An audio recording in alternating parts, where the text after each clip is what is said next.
Hello,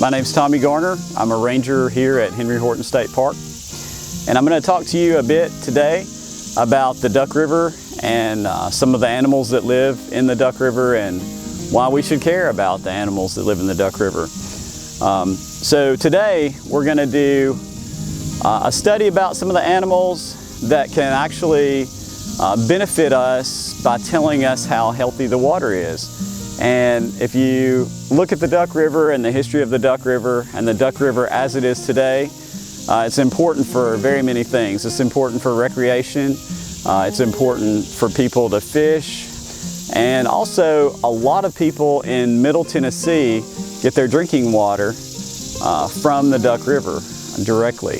Of course, it's treated. Municipalities sell that out to people, but it's very important to this area, the Duck River. And so we're going to learn a little bit about how we can tell how clean the water is today and why we should protect the Duck River for all those reasons, because we enjoy it.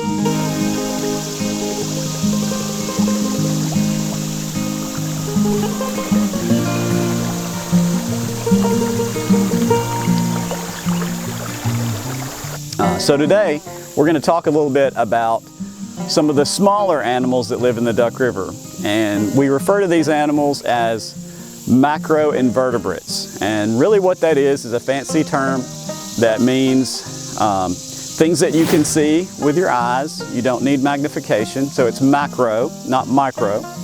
And invertebrate, which everybody knows that means it does not have a backbone or a spine. It doesn't have vertebrae. So things that do that, you can tell the freshwater mussels, the insects that live here, the crustaceans that live here. So mollusks, crustaceans, and insects all live and make their home in the Duck River. And specifically what we're going to talk about today is going to be the aquatic macroinvertebrates, so the aquatic insects. Today we're going to look at some of these things. This is just a handy little guide to help us decide what it is that we found if we found an animal in the Duck River. And we go by this. We're actually going to count the number that we find, and then we're going to put it on a sheet that allows us to calculate how good the water is. Okay? So you'll notice on this sheet it has group 1 taxa, which actually is a very pollution sensitive animals that are in this group. Group 2 are somewhat sensitive or somewhat tolerant.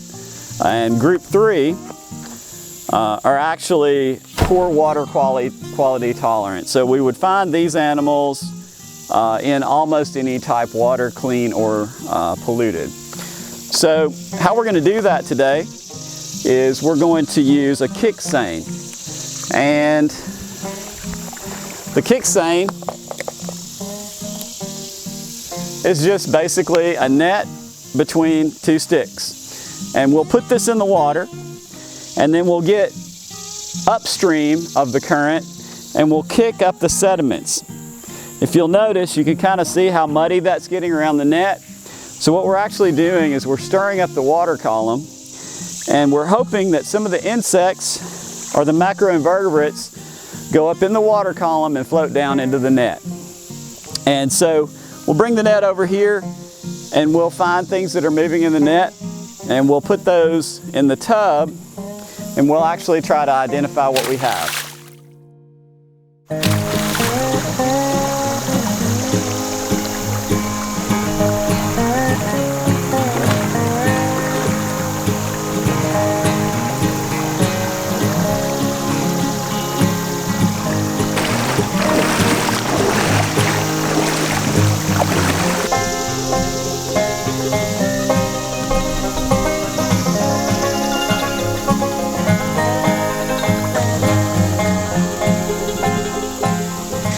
So If I can bring this little insect here to your attention, this is a member of the odonate family. So it's related to the dragonfly, but it's actually a damselfly. They're very similar, but these are a little bit more slender. And the reason we can tell, the damselfly actually has these 3 little tails here. And you can see this picture is very similar to what we see here. And that is going to be in our group 2 taxa. So we counted some of those today. Also, if you look right here, it almost looks like a piece of a leaf, but this is actually a water penny beetle. And the water penny beetle is a member of the group 1 taxa. And so this is the picture of it. It tells you a little bit about that here, water penny. And it's order Caloptera, so that means that it's actually a beetle. So that's technically a beetle larva. It will turn into an actual riffle beetle. And if we flip that over, hopefully you can see that. If you zoom in really close, you can see his legs moving. So he's trying to turn himself back over by bending and flexing and moving his legs. I'll help him out there now. There we go. So next, if you look here, this is actually a baby mussel. So the mussels are actually in the group, technically they're going to be in the group 2 taxa, but barely. But this is a tiny, tiny baby. Also, if you look here at this tiny little bug, but that is a stonefly. And a stonefly can tend to look a lot like, this is the stonefly, and this is the mayfly. And as you can see, they look a lot alike. Now I have both species in the tub, the stonefly here, which is this, and I have a burrowing mayfly, which is right here. And one of the ways that you can tell the difference between the stonefly and the mayfly, if they look a lot alike, is that if you look at the very back of the abdomen, especially if I make him move a little bit,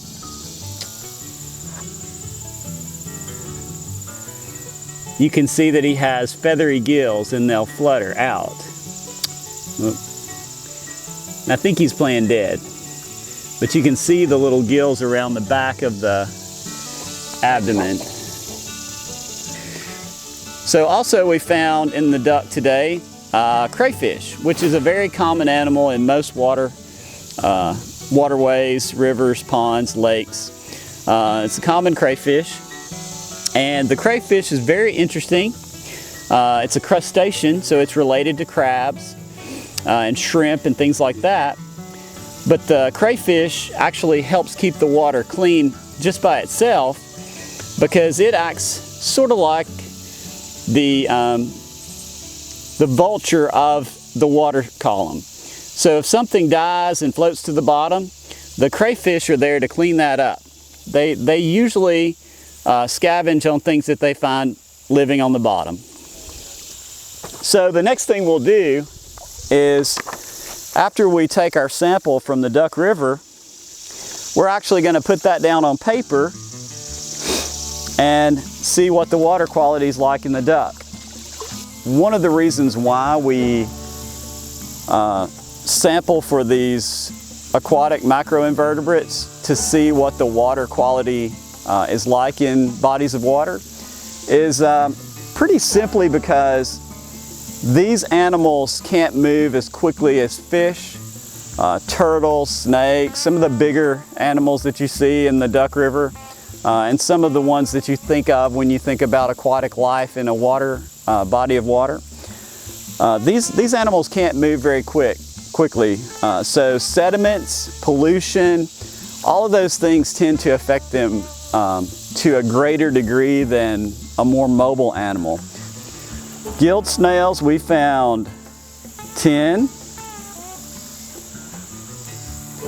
Riffle beetle adults, we found 20.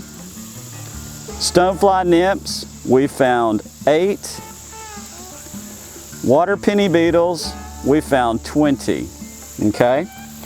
So we'll tabulate all that up. That's 16, 36, 66 plus 8 would be 74. So we take our 74, down here is the total.